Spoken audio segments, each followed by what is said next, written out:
Hey everyone, welcome to the Emergence Speaker Series. I'm your host, Marina Orms, and we are chatting with some wonderful guests about the Saturn Neptune conjunction on February 20th. We're here to help you navigate the changing times and work with this energy to shape the future in the best possible ways and take care of ourselves while we do so. There's more details available about this series at transformationalastrology.com. You can sign up for a free account and get advance notice to each guest speaker's video or advanced access. So sign up at transformationalastrology.com. You'll get early access and notifications. And I am so excited to welcome our next guest speaker in this series, Cynthia Backer. Cynthia is not an astrologer. She's a nurse and she is tuned in with energy, and she's an expert on wellness and self care.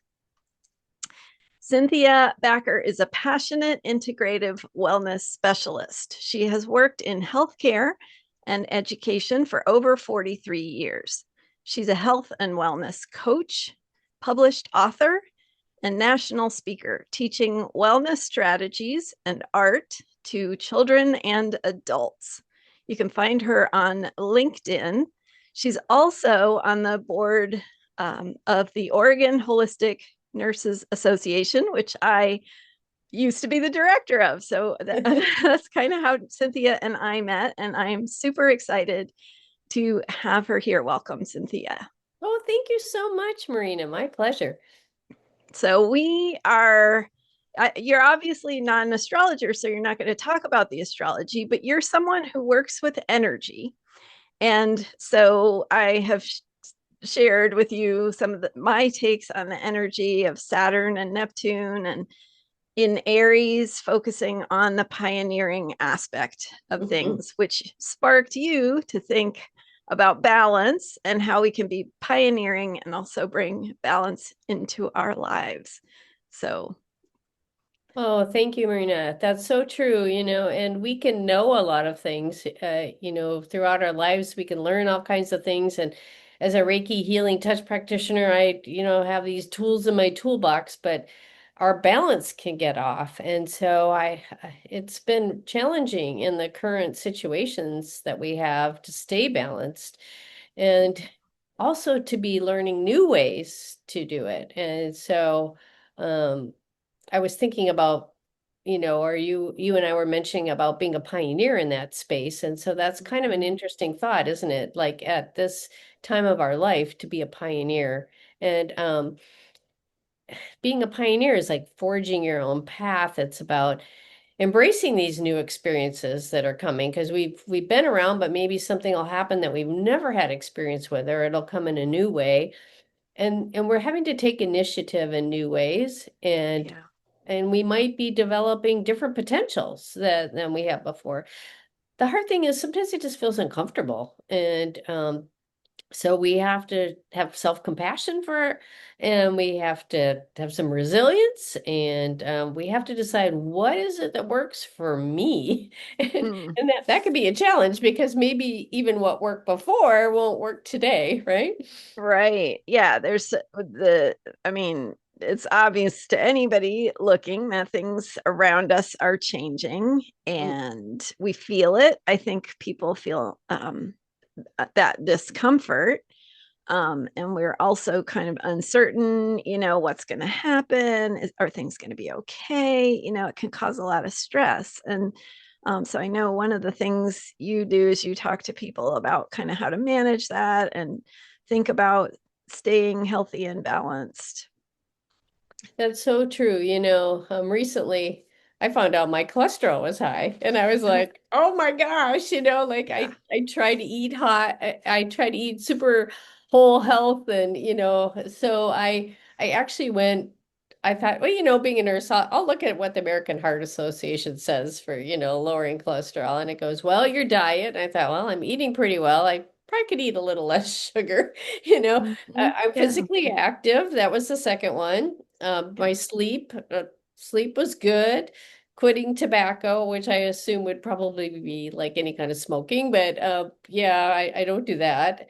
Managing blood sugar, I was like, well, a little too much sugar maybe. And blood pressure, cholesterol, and weight. And my weight is pretty good, but I thought, well, what is off? What could I do differently here? And I noticed that nowhere did it mention stress in Mm. those eight things. And I thought, a lot of us are stressed, and even though I have tricks up my sleeve and I help people on different ways to be de-stressed, sometimes we have to do it differently.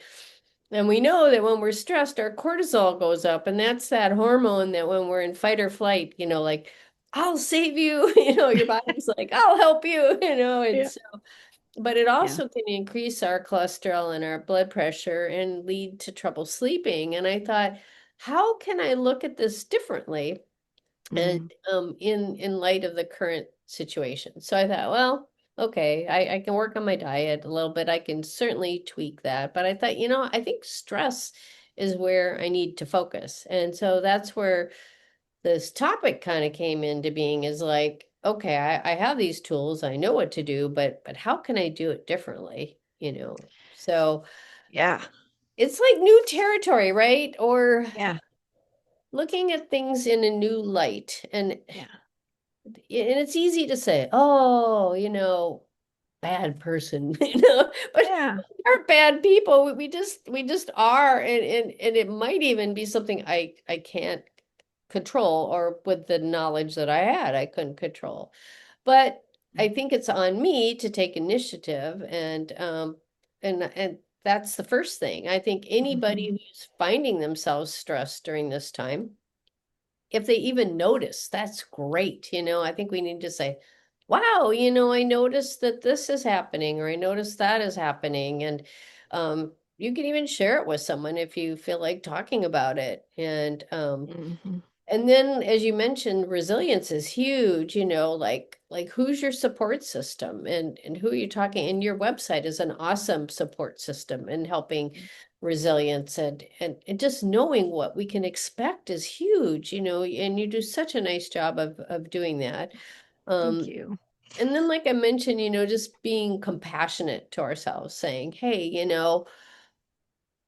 I'm making the best choice with the knowledge that I have now. And so maybe I haven't gone to your website and I didn't even know this was happening, but now I've been to your website. I know what to expect. I'm like, okay, so with that knowledge, how am I going to move forward? And it might require me to do something different, like I tend to really like sweets. I even had a gluten-free vegan bakery for a while when I lived in San Diego. I just think desserts are the best, But I was like, well, it doesn't mean no desserts. It just means Yeah. like less dessert, or, maybe not so often. And so I thought, okay, I can try Yeah. something new. I can do that. But I'm in charge of my life, and sometimes we don't realize that we do have a say in our life, and we just kind of keep trudging down the same way we've always been doing it. And um, or you do it the best way that you can. But if you could look at it like, what could be new, what could be different, what do I believe, is that really true? And I guess most recently I've About been. Say more Hmm? about that. Say more about what do I believe and is it true? 'Cause Oh, okay, that's sure, yeah. yeah. Yeah. So, you could assume that if someone isn't talking to you, that they're mad at you, or they don't care about you. I'm thinking like going to the grocery store. You have some clerks that are really tuned into you and you feel good. And then another time you might go to the grocery store and the clerk is like talking to another clerk, or they're just not paying attention. And maybe you really needed that attention then. Maybe you were just kind of hoping they'd be present with you and they couldn't. But there could be many reasons why they aren't present. And we just don't know that, And so I think it's that assumption that if someone's not paying attention to you, it's due to you, or their relationship with you, when it probably is related to something totally unrelated to you.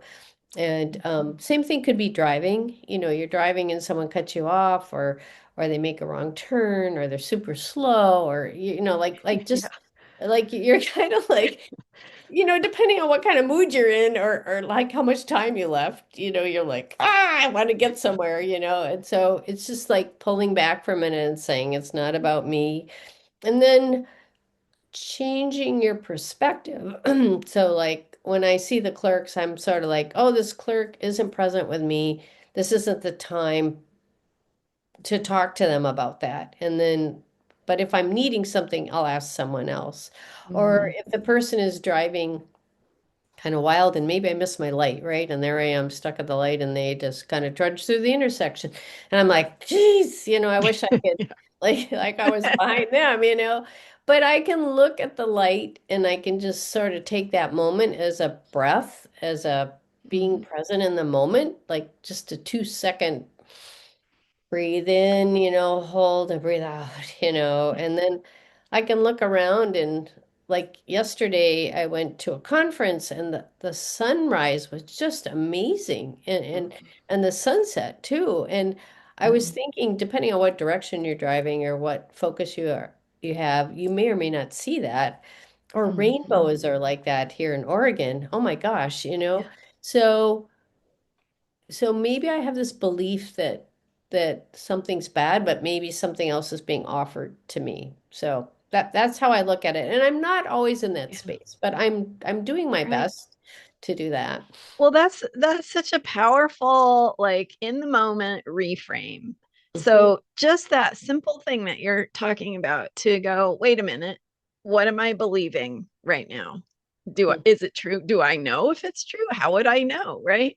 Right? And yeah, and like um then to add on even just doing that, like you're saying, is super powerful, just that self-awareness, but then also to say, oh, here's an opportunity for me to look at something different or to take a deep breath, or maybe this is a opportunity for a pause Yep. that I wouldn't have done otherwise. So really, really cool. Yeah, and sometimes I find when I'm trying to change a habit or change a belief, I have to practice it.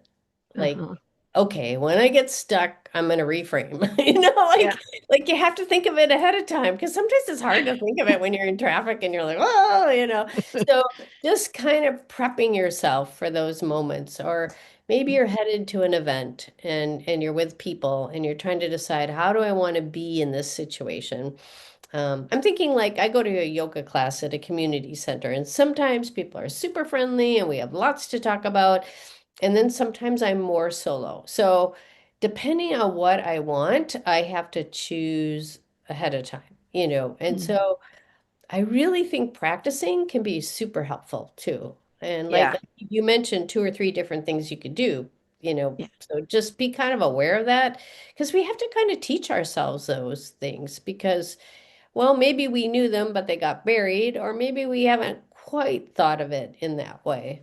So, Yeah. Or maybe we've forgotten and it's just good to remember. exactly. Yeah. Yeah.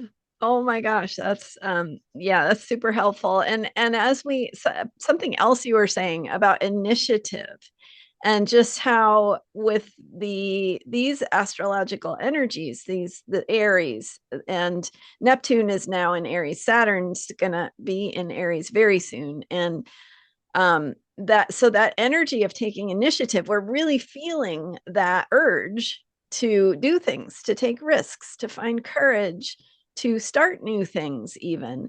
And like you said, that can bring up some stress as we move into that discomfort of things like kind of changing, and we're feeling these impulsive needs and spontaneous things that are just moving through us. Right. So, And I think if you come from a place of your heart rather than always being in your head, thinking the logical thing, just say, how does this feel to me in this yeah. moment? And if it's hard to discern between your head and your heart, just take a minute and Um, with decisions that are tough, sometimes I'll just tell someone, I'll get back to you tomorrow, and just think about it overnight. Because if we respond from a place of hurriedness or obligation, oftentimes we'll make a poor choice. So Mhm.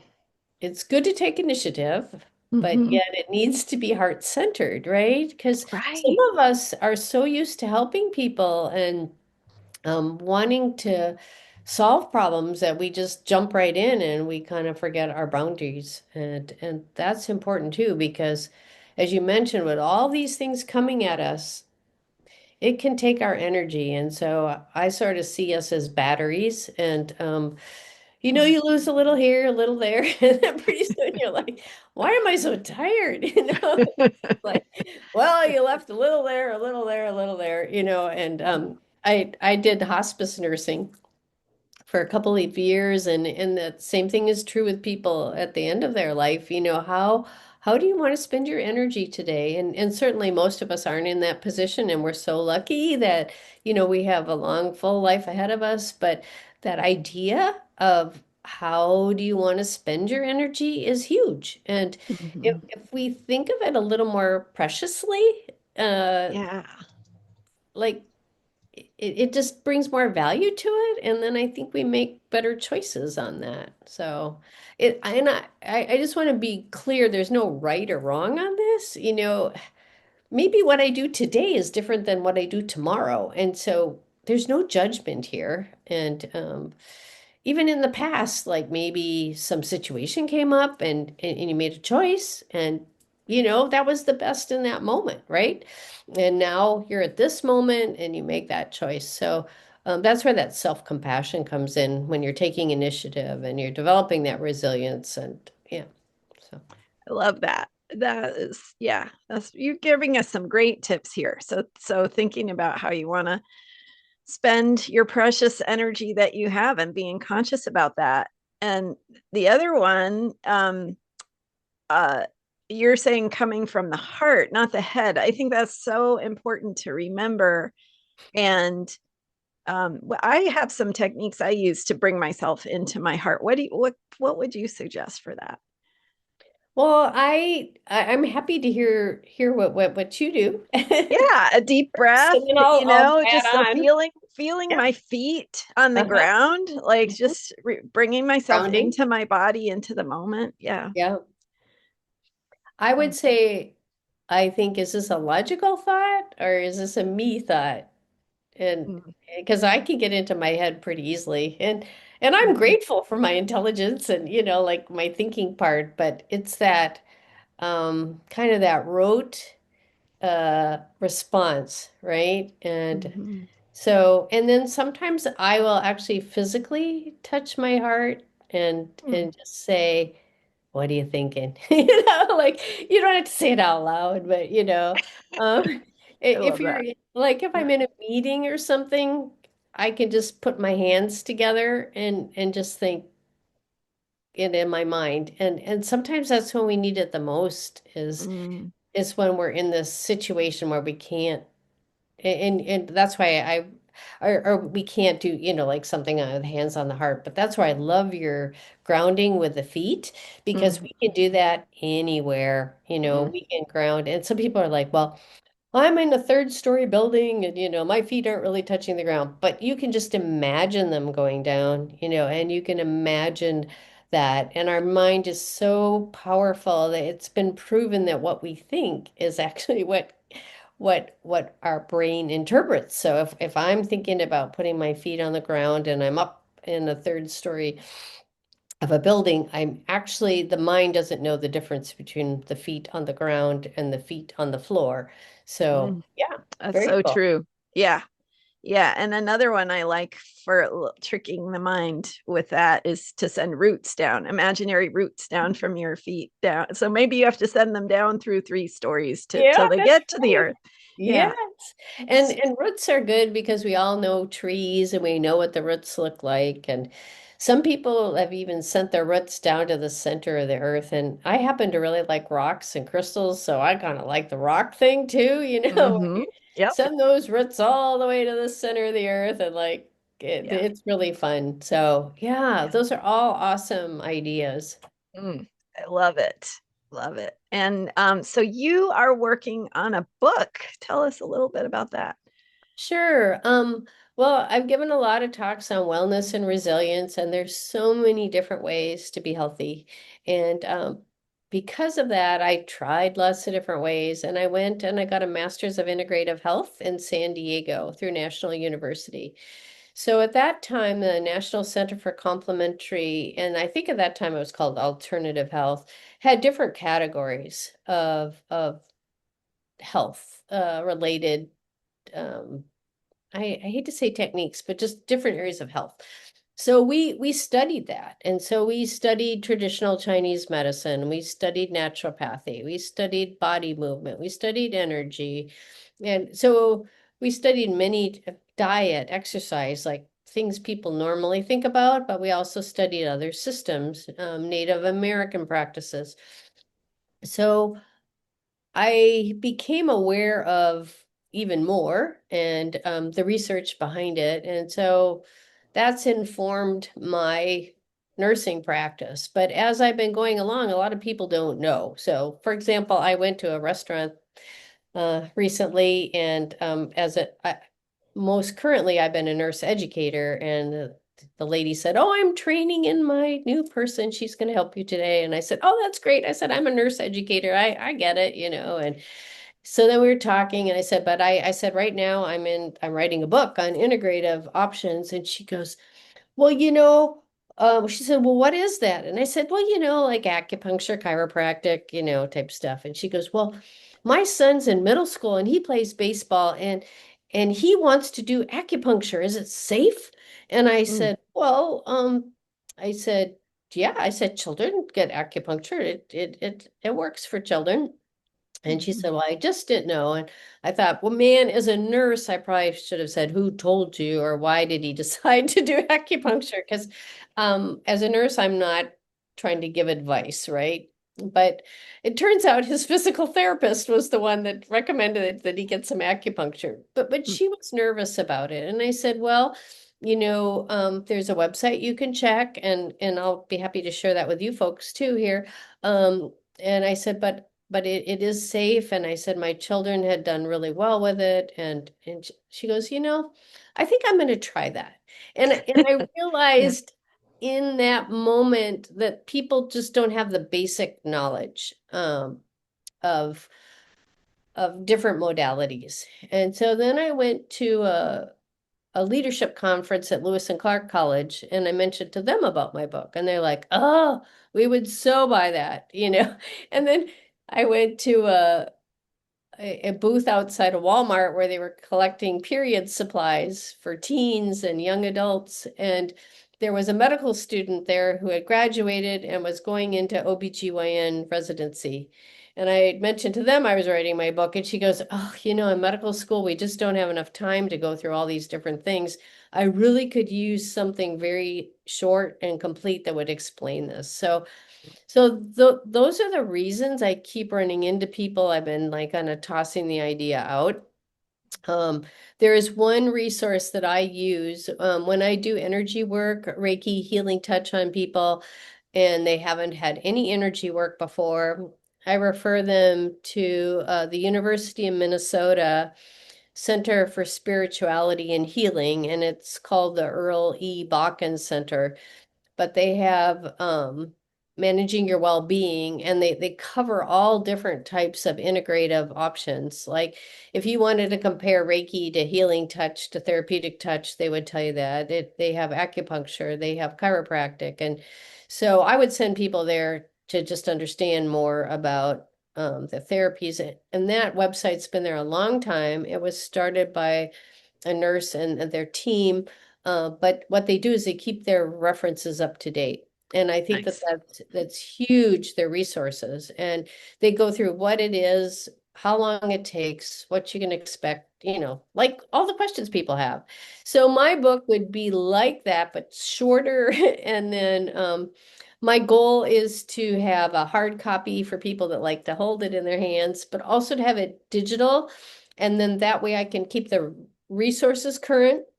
That's the only one of the downsides of a hard copy is you have to keep checking your links, right? So, but I'm super excited about it. My goal is just to introduce people to the topic and Mhm. help them. It's like that first step, and maybe if they do know something about it already, maybe they'll learn something new. What can I do today with it? How can I use it? Where can I get more information? So, Well, yeah, thank you. That's amazing. And then when we're maybe having a question about something like that, and there are all these modalities out there, sometimes it's hard as a layperson to even like, well, which one is appropriate? Should I, because sometimes you hear all the great things and they all sound good, and it's like, well, I can't do them all. yeah, So, exactly. yeah. And sometimes it's interesting. Sometimes we have to hear something for a while. Like I always have this rule of seven in my mind, and I don't know why I picked seven, but like sometimes people have to hear something seven times before they'll try it. And so I never know if I'm one or seven or where I am on the spectrum. So I just try to give information but not be attached to it. And certainly I don't advocate one modality over another. And that's another part of being a pioneer in your own health is what fits you.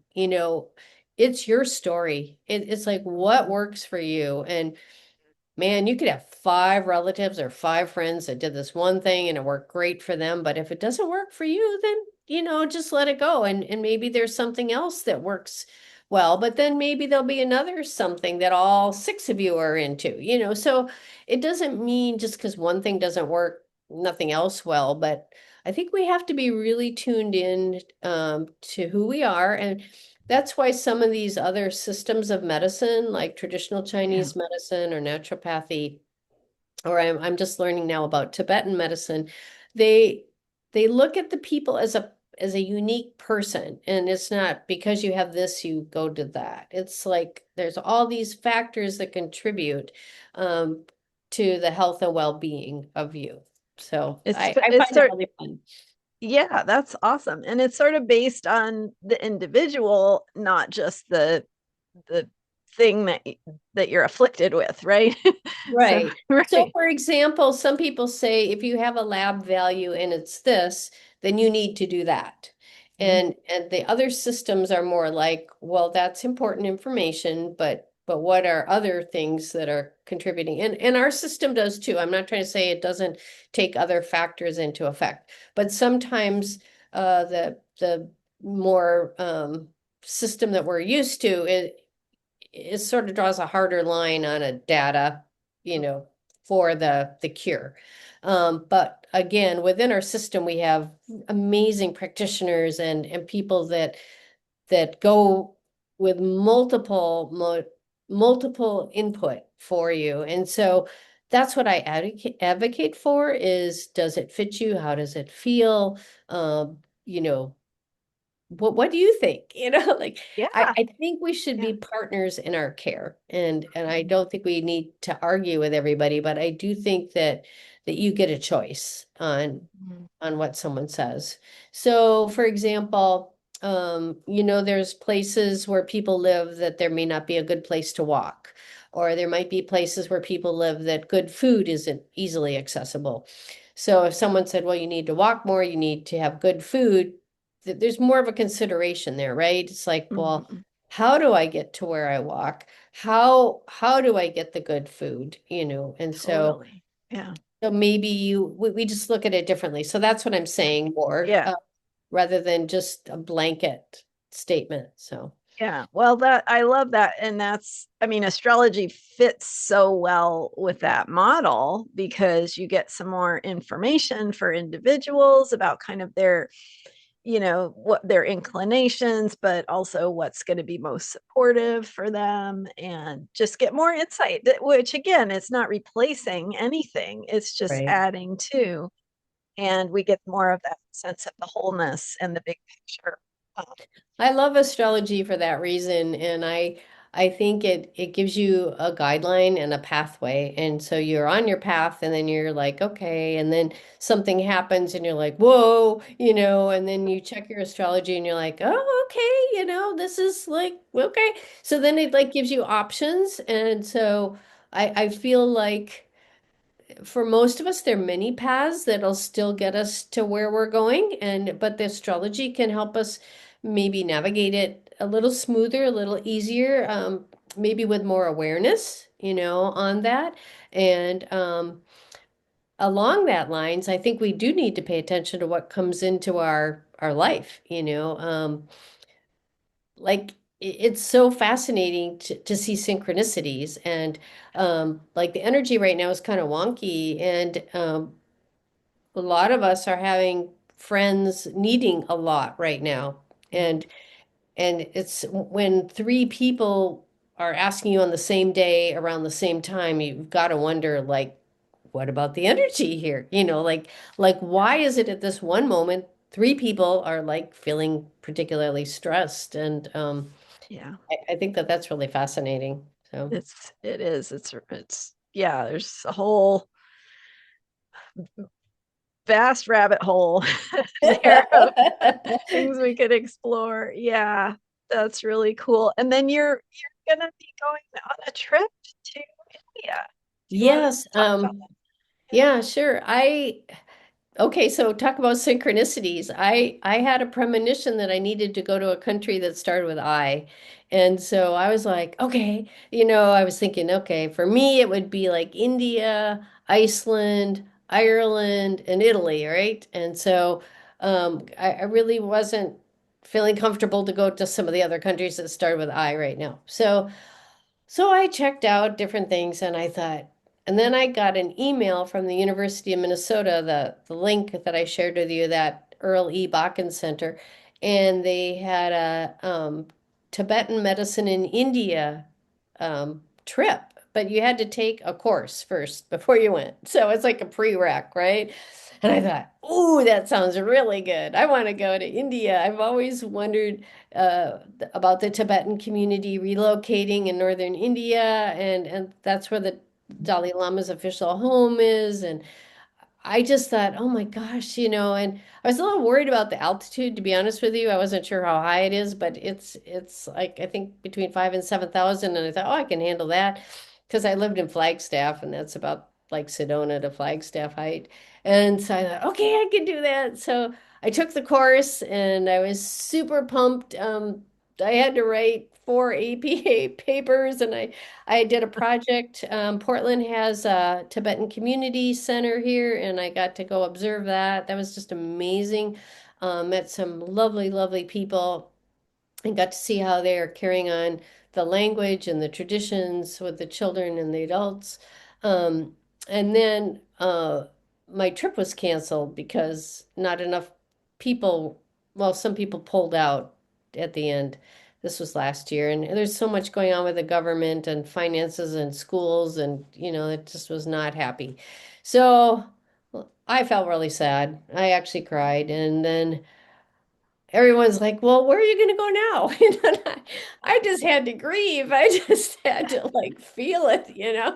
I said, well, when I'm ready, I'll figure it out. So I looked back at all the eyes again and I looked at Iceland, Italy, and Ireland, and it turned out to be Northern Italy. So I went to Northern Italy up by the Dolomites. And so I had a great trip last year, but I was feeling kind of weird and sad about it, not going to India, but they're offering it again this year, and it looks like we're that? gonna go. So it's gonna be in May to June, and we go to New Delhi and then up to Dharamsala, and I think I'll be doing a presentation because it's actually a class. But I'm really looking forward to being able to witness what I've been studying. And they do medicine in doshas or in constitutions, like Ayurveda does doshas. And so, depending on your constitution, there's different things they recommend you eat and exercise and how you are in the world and how you meditate even. It gets very specific. And the other thing that's so cool is their Tibetan practitioners gather herbs in the hills. And so I am so pumped to go and check this Wow. out, and they have a whole school for the kids, and we get to go hiking. And I don't know. I just think it'll be a real unique experience. And Tibetan medicine is kind of between Indian and traditional Chinese medicine. And Wow. it makes sense, right? It's between the Hmm. two countries. And so there are similarities between all three. And then Yeah. there's things that are unique with all three. Um, and so in that way, it was good. I wrote the papers and I had to look at the research because then I realized in some ways we're not that different. And I thought, medicine evolved because of what the people had. And so wherever they were, they had those foods or those herbs or those. And so that's why some of the parts evolved the way that they did. So. Hmm. That's so cool. Oh, you have to let us know what you learn. I My, will. I my will. It's really goodness. an honor to be able to go. This Tibetan practitioner has been taking people over or helping people on the India side for years, and so it's well established, and I feel really honored to be able to go in this way.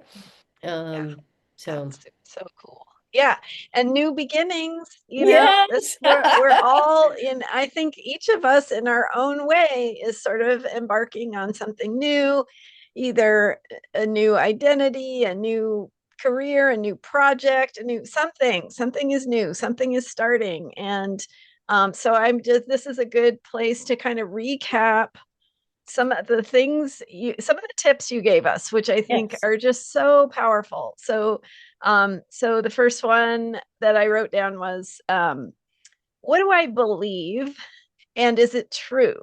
Hmm. So bringing yourself into awareness of your own thinking and where it's coming from, and then coming from the heart, not the head. So remembering to touch in with your heart, get out of that mind chatter, and really focus on what your true what your true self is wanting. And that Aries energy is self-centered, so that's not a bad thing, right? It's like it's coming back to who we are and what we need as individuals, which I think is really what you're saying. And then how do you want to spend your energy? So doing that consciously, intentionally, making choices in your day about what you're doing and how you're using your energy. And and finally, self-compassion, and having compassion for yourself and your choices and what you've done in the past. And it's not about being wrong, it's just really about asking yourself what's the best thing now. Hmm. You summarized it very well. Thank you. I love it. And so anything else you want to add or kind of close with? One thing I just want to close with is the Vietnamese monks are walking right now from Texas to Washington, D.C., and they have they're leaving information on Facebook and on their travels. Sometimes there's pictures, but they talked about walking, and I thought this was so cool. I'm going to just read this. When you walk for peace, or they were saying, they're the people that are along the path, right? But there are people like us that aren't going to be able to get to the places where they're walking. And they said, you walk for peace when you choose mindfulness, when you speak kindness, and when you practice patience. And I thought, oh, I want to walk with the monks. Totally. We can all So, do that. Will you read yeah. that? You walk for peace Oh, when you. sure. Yep, I'll read it one more time. Yeah. You walk for peace when you choose mindfulness, when you speak kindness, and when you practice patience. And I think all of the things that you and I have been talking about fall within that. And so we can be on our own peace walk, uh, and helping the world be better just by doing those things. I love that. What a perfect conclusion. Thank you so much for sharing that, and You're for welcome. just sharing your wonderful sunny personality with us and all of your amazing wisdom and knowledge. So Marina, thank you so much for having me. I realize I'm a little off the grid. I'm not an astrologer, but I do no, honor your work and all of the great things that you do, and I feel so grateful to know you. you have, well, thank you. You have a lot to add, and that's why we're having conversations, because we all have a piece of the bigger whole. So thank you, Cynthia. Thank you, everyone, for being here. Again, you can go to transformationalastrology.com, sign up for a free account there to be notified and to have early access, early viewing for each speaker's video. We have many more to come, so stay tuned. Thank you, everyone. We'll see you next time. Bye. Bye.